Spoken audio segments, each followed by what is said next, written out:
Hello good evening friends, कैसे हो? Hope so आप सब बढ़िया हो गए। Welcome to my YouTube channel UGC NET commerce made easy.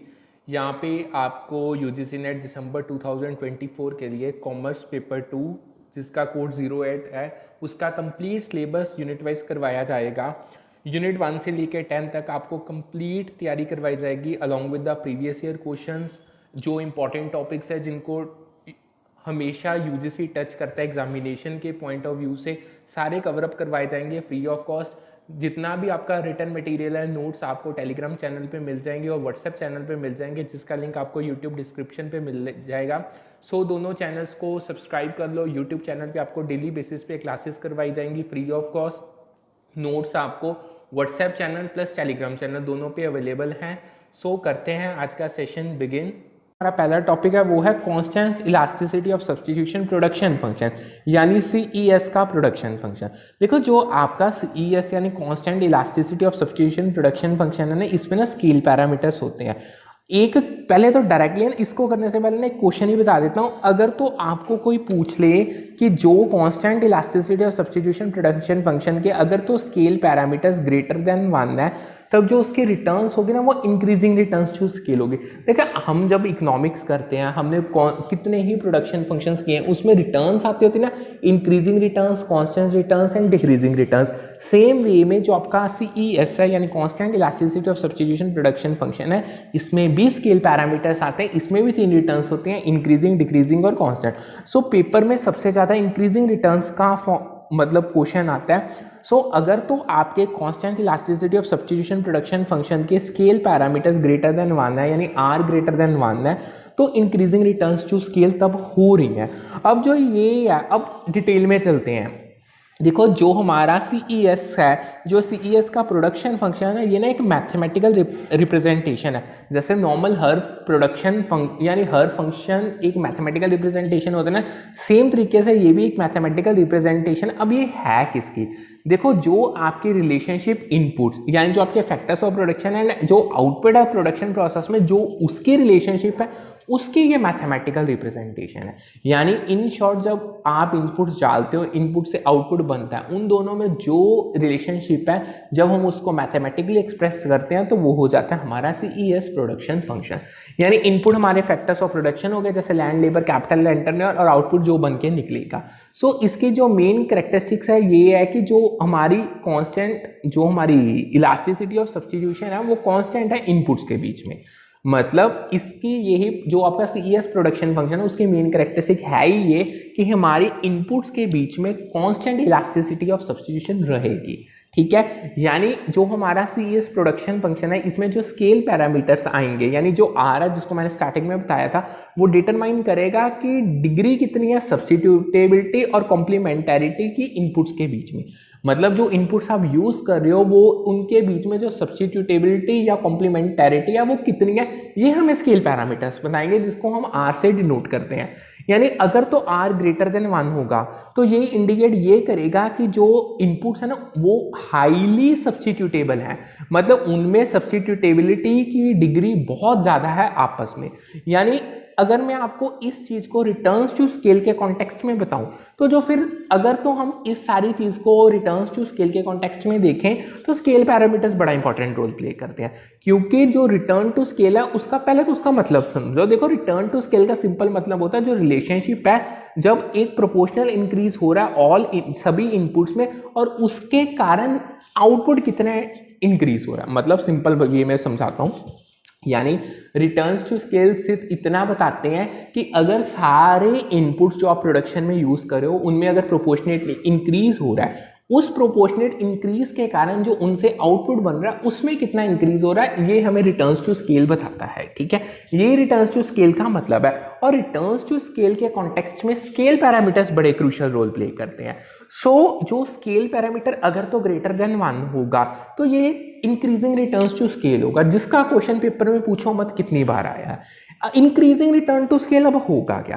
देखो, इंक्रीजिंग रिटर्न टू स्केल का मतलब ये है कि जो आप प्रोपोर्शनेट जो इंक्रीज हो रहा है, जितने भी इनपुट्स यूज कर रहे हो आप प्रोडक्शन में, जो उसके इंक्रीज होने के साथ जो आउटपुट में इंक्रीज हो रहा है ना, वो उसके इंक्रीज से ज्यादा है। सिंपल वे में समझाता हूं। अगर मान लो फॉर एग्जांपल जो हमारे इनपुट्स का प्रोपोर्शनेट इंक्रीज है वो अगर 20% से हो रहा है, तो जो हमारा आउटपुट इंक्रीज हो रहा है ना, इनपुट के इंक्रीज होने के कारण वो 50% हो रहा है, मतलब उससे ज्यादा हो रहा है। ठीक है, ये होती है इंक्रीजिंग रिटर्न्स टू स्केल। अगर मैं सिंपल वर्ड्स में बताऊं तो जो स्केल, जब स्केल ऑफ प्रोडक्शन यानी आपका स्केल है जो प्रोडक्शन का वो एक्सपैंड करता है, तो आउटपुट इंक्रीज होगा एक हायर रेट पे, मतलब आउटपुट इंक्रीज होने का रेट इंक्रीज हो जाएगा। सो ये हमें ना कहीं इकोनॉमिक्स ऑफ स्केल में बताता है, मतलब ये चीज इकोनॉमिक्स ऑफ स्केल को रिप्रेजेंट करती है और सजेस्ट करती है कि जो प्रोडक्शन प्रोसेस है ना वो बहुत ज्यादा एफिशिएंट और कॉस्ट इफेक्टिव है, तभी आपका स्केल ऑफ ऑपरेशन ग्रो हो रहा है। यानी अगर आपका प्रोडक्शन प्रोसेस एफिशिएंट ना होता और यानी आप इवन कॉस्ट इफेक्टिव ना होता तो कभी भी आपको इतना अच्छा आउटपुट मिलना ही नहीं था। तो ये था सीईएस प्रोडक्शन फंक्शन। अब आगे बढ़ते हैं, आगे हमारे पास आता है कॉब डगलस प्रोडक्शन फंक्शन, जो इसके सेम लेवल पे इंपॉर्टेंस का टॉपिक है, जो पेपर में बहुत बार आया। सो इसको करते हैं। अब जो कॉब डगलस प्रोडक्शन फंक्शन है, सेम उसका जो फॉर्मूला वो है Q इज इक्वल टू ए के की पावर ए एल की पावर बी। यानी आपकी स्क्रीन में आप एक बार यहाँ पे देख भी सकते हो कॉब डगलस प्रोडक्शन फंक्शन को किस तरीके से मैथमेटिकली रिप्रेजेंट किया जाता है। इसमें जो Q है वो आउटपुट को रिप्रेजेंट करता है, जो K है वो कैपिटल रिप्रेजेंट करता है, यानी हम प्रोडक्शन प्रोसेस में कैपिटल कितनी इन्वेस्ट कर रहे हैं। L लेबर को रिप्रेजेंट करता है, ए जो है वो कांस्टेंट है, और जो ए और बी है वो आउटपुट इलास्टिसिटीज हैं कैपिटल और लेबर की, यानी दोनों इनपुट्स हैं, कैपिटल भी इनपुट है लेबर भी इनपुट है, सो दोनों की आउटपुट इलास्टिसिटीज हैं। सो जो अंडरलाइंग रिटर्न टू स्केल है, यानी जो जैसे हमारे सीईएस प्रोडक्शन फंक्शन में रिटर्न्स टू स्केल थे ना, सेम वे में कॉब डगलस प्रोडक्शन फंक्शन में भी रिटर्न्स टू स्केल है, इंक्रीजिंग, कांस्टेंट और डिक्रीजिंग। अब जो आपकी अंडरलाइंग रिटर्न टू स्केल है वो उसको कौन डिटरमाइन करता है, उसको डिटरमाइन करेंगे जो ए एंड बी है, यानी जो हमारी आउटपुट इलास्टिसिटी है ना, उनका दोनों का टोटल रिटर्न्स टू स्केल को इंडिकेट करेगा। यानी ए प्लस बी या तो वो बराबर होगा 1 के, या 1 से ग्रेटर होगा, या 1 से कम होगा। सो ये बेसिकली ए और बी क्या था, हमारी कैपिटल और लेबर की आउटपुट इलास्टिसिटीज। अब अगर ए प्लस बी दोनों का टोटल ग्रेटर देन 1 आता है, तो जो हमारी रिटर्न्स टू स्केल होगी वो इंक्रीजिंग होगी, जिसका क्या मतलब है, अगर हम कैपिटल और लेबर दोनों को प्रोपोर्शनेटली इंक्रीज करते हैं, उन दोनों के इंक्रीज होने से जो आउटपुट इंक्रीज होगा ना वो उन दोनों के टोटल से ज्यादा होगा। अगर मान लो मैंने कैपिटल और लेबर दोनों 20% से इंक्रीज किए हैं, तो मेरा जो आउटपुट बढ़ा होगा वो 50% से बढ़ा होगा। ये होती है जब इंक्रीजिंग रिटर्न्स टू स्केल हो। सिंपल वर्ड में मैं बताऊं तो जब आप डबल कर देते हो इनपुट्स को, उससे डबलिंग आउटपुट निकलता है। इन शॉर्ट, अगर मैंने, मतलब समझो ध्यान से, मैंने अगर अपने इनपुट को डबल कर दिया, आउटपुट डबल से भी ज्यादा निकलेगा। ये होती है इंक्रीजिंग रिटर्न्स टू स्केल। ठीक है, अब वो क्या कह रहे हैं, देखो जो एक लॉन्ग टर्म प्रोडक्शन फंक्शन है वो रिप्रेजेंट करता है रिलेशनशिप क्वांटिटी ऑफ आउटपुट और combination of inputs used in production over N extended period of time. एक नॉर्मल शॉर्ट टर्म का प्रोडक्शन फंक्शन होता है, एक लॉन्ग रन का होता है।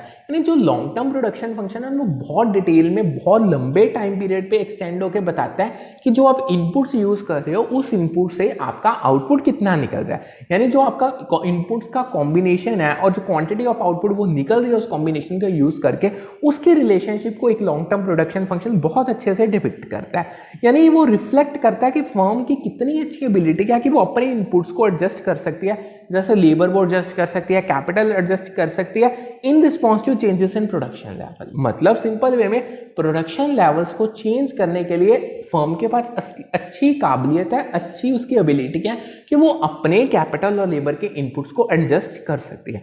अब जो मैंने आपको अभी कॉब डगलस प्रोडक्शन फंक्शन बताया, जो ये मैथमेटिकली जो इसको रिप्रेजेंट किया, ये एक तरीके से लॉन्ग टर्म प्रोडक्शन फंक्शन है जो लेबर और कैपिटल एज अ दोनों के कॉम्बिनेशन को इंक्लूड करता है आउटपुट को स्टडी करने के लिए। इसमें जो ए और बी के पैरामीटर्स हैं, यानी वो रिप्रेजेंट करते हैं इलास्टिसिटी ऑफ आउटपुट। अब इलास्टिसिटी ऑफ आउटपुट को तो रिप्रेजेंट करते हैं, बट किसके कॉन्टेक्स्ट में, लेबर और कैपिटल के कॉन्टेक्स्ट में।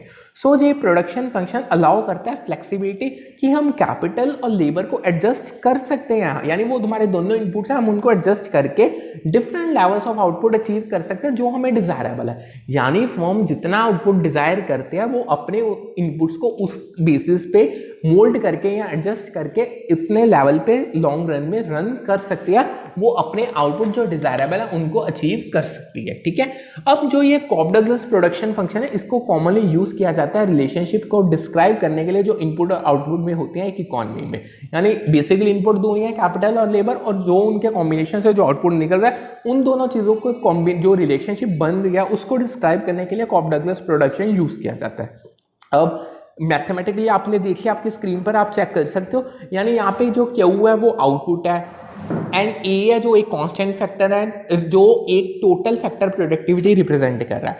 मतलब कि जो ए को कांस्टेंट फैक्टर को लेने का कारण ही ये है कि यानी जितने भी आप फैक्टर्स यूज कर रहे हो ना, जो उसकी टोटल फैक्टर प्रोडक्टिविटी मतलब टोटल फैक्टर्स की प्रोडक्टिविटी वो कांस्टेंट होगी। ठीक है, के कैपिटल को डिनोट करता है, एल लेबर को करता है, ए और बी आउटपुट इलास्टिसिटी है कैपिटल और लेबर की। ये सब कुछ मैं आपको बता चुका हूँ। सो बस एक चीज याद रखना, इसमें जब जैसे नॉर्मल तो हम एक पैरामीटर लेते हैं ना, कॉब डगलस प्रोडक्शन फंक्शन में ना दो पैरामीटर्स लिए जाते हैं, ए प्लस बी। अगर उनका टोटल ग्रेटर देन 1 होगा तो इंक्रीजिंग रिटर्न्स टू स्केल होगा, इक्वल टू 1 होगा तो कांस्टेंट रिटर्न्स टू स्केल होगा, लेस देन 1 होगा तो डिक्रीजिंग रिटर्न्स टू स्केल होगी। ठीक है, सो ये चीज हमने कर ली। अब जो एक कॉब डगलस प्रोडक्शन फंक्शन है, ये ना एक वाइडली यूज्ड इकोनॉमिक मॉडल है, बहुत ज्यादा यूज किया जाता है इसको रियल लाइफ प्रैक्टिकल सिचुएशन में, क्योंकि ये रिप्रेजेंट करता है प्रोडक्शन रिलेशनशिप्स एक्सपोनेंट ए अल्फा और बीटा में जो आउटपुट इलास्टिसिटी है कैपिटल और लेबर की।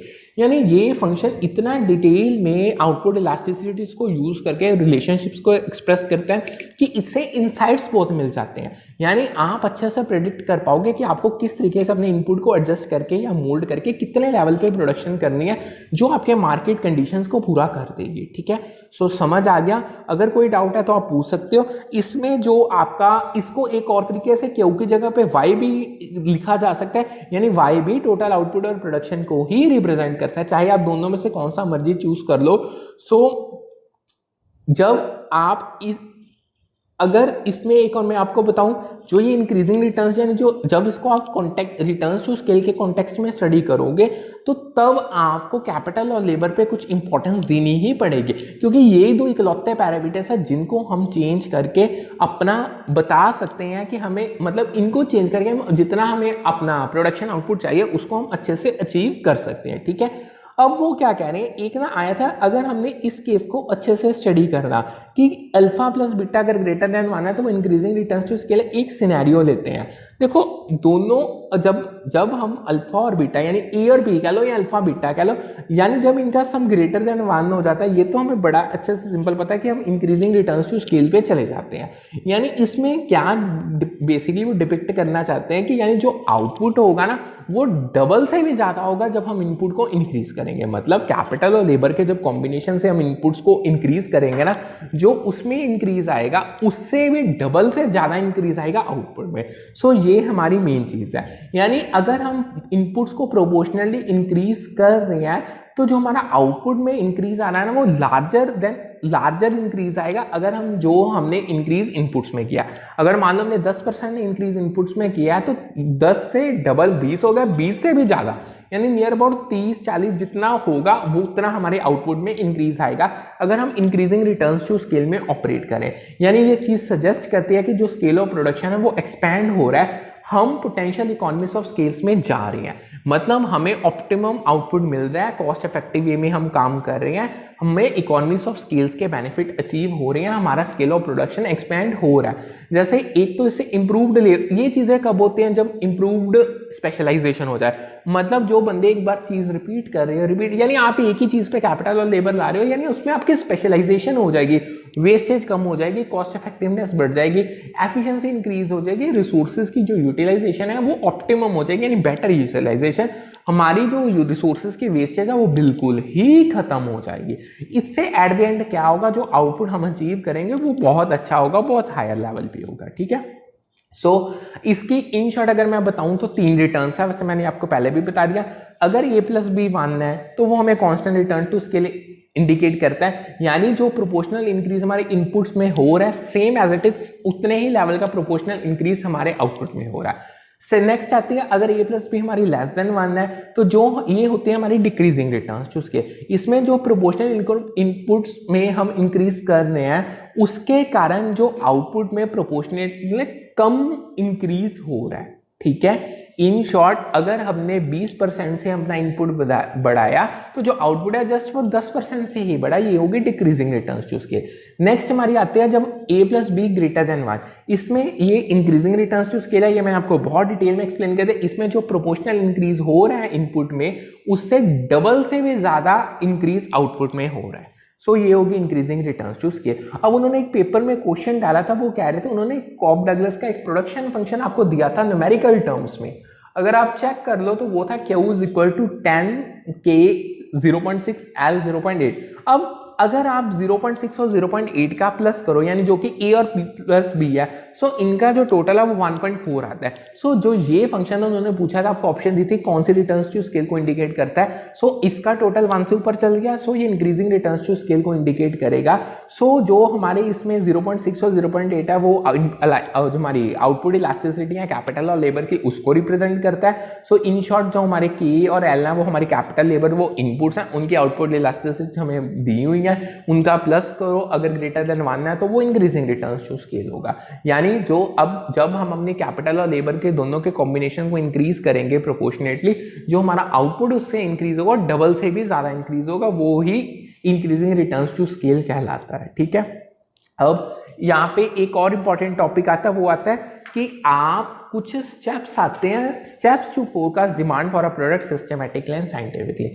अब डिमांड फंक्शंस अगर यूज किए जाते हैं तो वो ना फोरकास्टिंग के लिए भी यूज किए जाते हैं। उन्होंने पेपर में क्वेश्चन डाला था, मतलब एक टॉपिक है बहुत इंपॉर्टेंट, कि अगर आप अपनी डिमांड को फोरकास्ट करना चाहते हो, अपने प्रोडक्ट की डिमांड को सिस्टमैटिकली और साइंटिफिकली, उसके प्रोसेस के स्टेप्स बताओ। यानी उन्होंने आपको जम्बल्ड वे में कर दिया, तो उन्होंने कहा इसको आप सीक्वेंस में करके बताओ। सो सबसे पहले होता है कि आपको ऑब्जेक्टिव्स को स्पेसिफाई करना पड़ेगा, मतलब आपको क्लियरली डिफाइन करना पड़ेगा कि आपके डिमांड फोरकास्टिंग का प्रोसेस जो आप करने जा रहे हो उसके ऑब्जेक्टिव्स क्या, उसके लक्ष्य क्या, क्यों आप ये प्रोसेस करना चाह रहे हो। मतलब अगर आप डिमांड फोरकास्ट करने जा रहे हो तो आपके दिमाग में चल क्या रहा है कि ये चीज करनी क्यों है। कई क्यों करते हैं, अपनी फ्यूचर सेल्स को प्रेडिक्ट करने के लिए या अपनी प्रोडक्शन रिक्वायरमेंट्स को पूरा करने, डिटरमाइन करने, मतलब दो ही मेजर कारण है। डिमांड फोरकास्टिंग या तो इसलिए की जाती है कि आपको सेल्स पता चल सके आपके प्रोडक्ट फ्यूचर में आने वाले टाइम में कितना बिकेगा। देखो जितना ज़्यादा प्रोडक्ट बिकेगा उतना आपको रेवेन्यू होगा, यानी उतना आपको प्रॉफिट होगा, उतना आप अपनी ग्रोथ और एक्सपेंशन कर पाओगे। एक तो ये चीज़ के लिए डिमांड फोरकास्टिंग की जाती है। दूसरा हमारी प्रोडक्शन रिक्वायरमेंट्स, यानी आपको ये भी पता लगाया जाता है डिमांड फोरकास्टिंग के कारण कि आपको अपनी प्रोडक्शन को बढ़ाने की ज़रूरत तो नहीं है। मतलब कि अगर आपके फ्यूचर में प्रोडक्ट्स की ज़्यादा सेल होने वाली है तो फिर आपको डैम श्योर प्रोडक्शन कैपेसिटी बढ़ानी पड़ेगी। अगर आपको लगता है कि मतलब जब डिटरमाइनिंग करते हो, मतलब डिटर्मिनेशन करते हो कि अगर आपको लगता है कि भाई प्रोडक्शन में तो सेल्स बहुत कम होने वाली है, तो फिर आपका जो आपने आउटपुट बना लिया वो ज़्यादा वो वेस्ट हो जाएगा, उसको भी रिड्यूस किया जा सकता है। सेकेंड स्टेप आता है डिटरमाइनिंग द टाइम पर्सपेक्टिव, यानी आप डिटरमाइन करते हो टाइम पीरियड जिसके लिए आपको डिमांड फोरकास्ट की नीड है। मतलब कौन से टाइम पीरियड के लिए आपने डिमांड फोरकास्ट करनी है, अब वो शॉर्ट टर्म के लिए होगी, मीडियम के लिए होगी या लॉन्ग टर्म के लिए। देखो कई बार तो 1-2 महीने, मतलब बहुत शॉर्ट टर्म के लिए भी डिमांड देखी जाती है कि इन महीनों में डिमांड कैसी होगी। कई बार मीडियम टर्म के लिए, कई बार आगे सालों साल देखी जाती है कि हमारे अगले आने वाले फ्यूचर ईयर्स में जो अनप्रेडिक्टेबल है उसमें हमारे प्रोडक्ट की डिमांड कितनी होगी। थर्ड स्टेप आता है making choice of method for demand forecasting. अब देखो डिमांड फोरकास्टिंग के आपने मेथड्स पढ़े हुए हैं, बहुत सारे मेथड, आपने मेथड चूज कौन सा करना है। हमने पहले ऑब्जेक्टिव्स भी स्पेसिफाई कर लिया, हमने टाइम पीरियड भी सोच लिया कि भाई इस टाइम पीरियड के लिए हमने डिमांड को फोरकास्ट करना है। अब आप मेथड चूज करोगे कि कौन से मेथड को फॉलो करके डिमांड फोरकास्टिंग करनी है। अब जो हम एप्रोप्रिएट मेथड या टेक्निक डिमांड फोरकास्टिंग की यूज कर लेंगे। अब जो ये आप मेथड चूज करोगे ना, ये इसके भी बेसिस अलग अलग है, मतलब कई फैक्टर्स हैं जो अफेक्ट करते हैं कि आप कौन से मेथड के साथ जाओगे। जैसे कि आपके पास डाटा कितना अवेलेबल है, कई मेथड्स एंड टेक्निक्स ऐसे जिसमें डाटा रिक्वायरमेंट बहुत ज्यादा है, माइट भी आपके पास उतनी डाटा रिक्वायरमेंट फुलफिल हो ही ना पाए, सो आप उस मेथड को नहीं यूज कर सकते। आपको एक्यूरेसी कितनी चाहिए, मतलब आप एरर्स को, अगर एरर्स राइज हो रहे हैं वो आपके लिए हार्मफुल होंगे या कुछ नहीं, आप उनको एडजस्ट कर पाओगे। यानी एक्यूरेसी कितने हद तक चाहिए, या आपके प्रोडक्ट की नेचर कैसी है। यानी इन शॉर्ट ये तो मैंने आपको 3 फैक्टर्स बताए ना, ये लिस्ट एग्जॉस्टिव नहीं है, ये बहुत सारे फैक्टर्स होते हैं जिनको आपको दिमाग में रख के डिमांड फोरकास्टिंग के मेथड को चूज करना पड़ता है। नेक्स्ट आता है collection of data and data adjustment. अब आप जितना आपका रेलिवेंट डाटा है फैक्टर्स के रिगार्डिंग जो डिमांड को इन्फ्लुएंस कर रही है उसको आप कलेक्ट करना स्टार्ट करोगे। देखो डिमांड को इन्फ्लुएंस इन्फ्लुएंस करना, एक डिमांड जो इन्फ्लुएंस होती है ना, उसके पीछे बहुत सारे फैक्टर्स होते हैं। यानी इतने फैक्टर्स हैं, वो अलग अलग बंदे, कंज्यूमर्स के अपने फैक्टर्स हैं, मार्केट के अपने फैक्टर्स हैं, प्रोड्यूसर के अपने फैक्टर्स हैं, वो सारे ना डिमांड पे इन्फ्लुएंस डालें। उनको आपको उनके रिगार्डिंग आपको डाटा कलेक्ट करना पड़ेगा।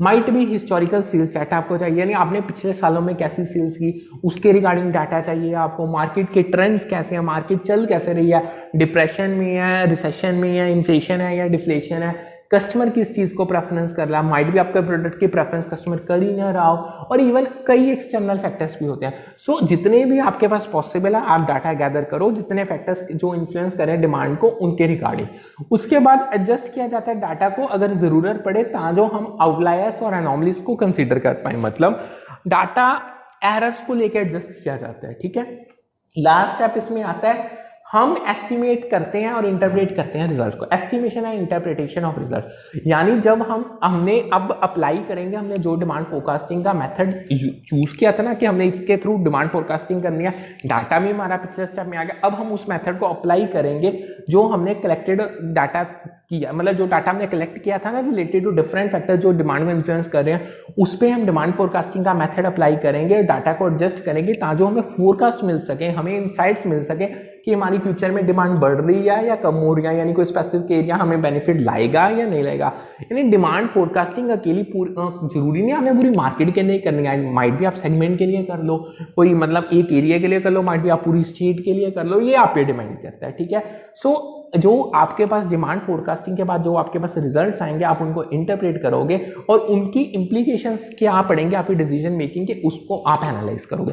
क्योंकि देखो अगर तो आपने डिमांड फोरकास्टिंग की है, इतना लंबा चौड़ा प्रोसेस फॉलो किया, आपने डाटा गैदर किया, आपके पास रिजल्ट्स आए, तो ऑब्वियस की बात है ना आप उन रिजल्ट्स को यूज करोगे जब आपने डिसीजन मेकिंग करनी है। अगर आपने उन रिजल्ट्स को यूज ही नहीं किया तो डिसीजन मेकिंग करने में, तो फिर डाटा फोरकास्टिंग का फायदा ही क्या हुआ। ठीक है, समझ आ गया आपको। अब आगे बढ़ते हैं, वो क्या कह रहे हैं, इन अ पहला एक लाइन है वो समझो, in a competitive and profit maximising firm the demand for labour is determined by the value of marginal productivity of labour. देखो जो फर्म्स हाईली कॉम्पिटिटिव होते हैं, यानी जिनका कॉम्पिटिशन बड़ा इंटेंस है दूसरी फर्म्स के साथ, और उनका जो मेन मुद्दा वो यही है कि उन्होंने प्रॉफिट मैक्सिमाइज करना है, तो जब देखो लेबर बीइंग एक बहुत इंपॉर्टेंट इनपुट है आउटपुट प्रोड्यूस करने के लिए, जो डिमांड है लेबर के लिए वो डिटरमाइन करती है जो लेबर की मार्जिनल प्रोडक्ट है, यानी MP of labour he determine करता है डिमांड लेबर की एक कॉम्पिटिटिव और प्रॉफिट मैक्सिमाइजिंग फर्म में। अब जो वैल्यू ऑफ मार्जिनल प्रोडक्ट है लेबर का, वो रिप्रेजेंट करता है जो एडिशनल रेवेन्यू फर्म जनरेट करेगी अगर वो एक यूनिट ऑफ लेबर एम्प्लॉय करते हैं। मान लो सपोज करो अगर 10 बंदे काम कर रहे हैं, 10 बंदे लेबर के हैं, ठीक है, वो काम करके 100 रुपया कमा के दे रहे हैं। अब जब आप 11वां बंदा लगा रहे हो, उस एक बंदे के इंक्रीज होने के साथ आपका रेवेन्यू कितने से बढ़ रहा है, उसे हम मार्जिनल प्रोडक्ट ऑफ लेबर कह देते हैं। ठीक है, यानी जो फर्म का एम है वो क्या है, वो जस्ट सिंपल इतना है कि उन्होंने अपने प्रॉफिट्स को मैक्सिमाइज करना है, लेबर को उस पॉइंट तक हायर करना है जहां तक उनका मार्जिनल प्रोडक्ट जो लेबर का है वो उनके वेज रेट के बराबर है।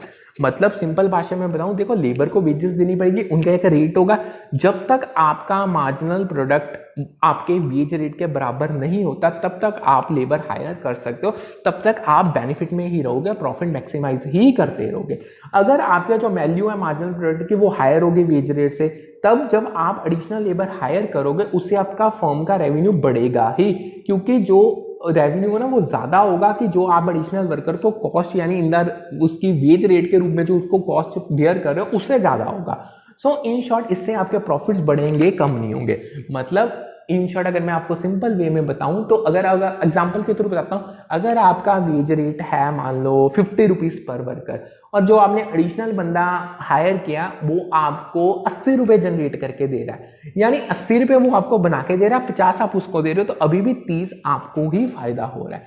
सो ये था फर्स्ट चीज। और दूसरे हाथ अगर आपका लेबर का मार्जिनल प्रोडक्ट कम हो जाता है आपके वेज रेट से, तब आपके लिए एडिशनल लेबर को हायर करना कॉस्टली पड़ेगा, आप नुकसान में चले जाओगे, आपके रेवेन्यू जनरेट होने के बजाय कम होने स्टार्ट हो जाएंगे, यानी आपके जो डिमांड है लेबर की वो रिड्यूस हो जाए। क्यों? देखो मान लो अगर आपका एडिशनल लेबर हायर करने से आपको 50 रुपया वेज रेट देना पड़ रहा है, बट जो वो एडिशनल बंदा आपने हायर किया जो आपको वो रेवेन्यू जनरेट करके दे रहा है वो अब 30 का दे रहा है, मतलब 50 आप उसको पे कर रहे हो, 30 वो आपको कमा के दे रहा है, यानी 20 आपकी पॉकेट से जाएंगे। प्रॉफिट बढ़ नहीं रहा, रेवेन्यू बढ़ नहीं रहा, रहा है वो तो रिड्यूस हो गया। सो इस पॉइंट पे आपकी डिमांड लेबर की बिल्कुल खत्म हो जाएगी। सो इन शॉर्ट अगर मैं आपको बताऊं तो जो बेस्ट फर्म्स हैं वो लेबर के मार्जिनल प्रोडक्ट को स्टडी करते हैं। अगर तो मार्जिनल प्रोडक्ट वेज रेट से ऊपर है वो हायर करते जाएंगे, क्योंकि उनके प्रॉफिट्स और रेवेन्यू बढ़ते जाएंगे उस सिचुएशन में। जब wage rate market product of labour के बराबर हो जाएगा तब हायरिंग बंद हो जाएगी, क्योंकि उसके बियॉन्ड अगर वो जाते हैं तो लेबर उनको बेनिफिट नहीं देगी, उनको नुकसान ही मिलेगा, रेवेन्यू इंक्रीज नहीं होंगे, जब बल्कि प्रॉफिट्स डिक्रीज होना स्टार्ट हो जाएंगे। सो ये था आज के सेशन का लास्ट टॉपिक।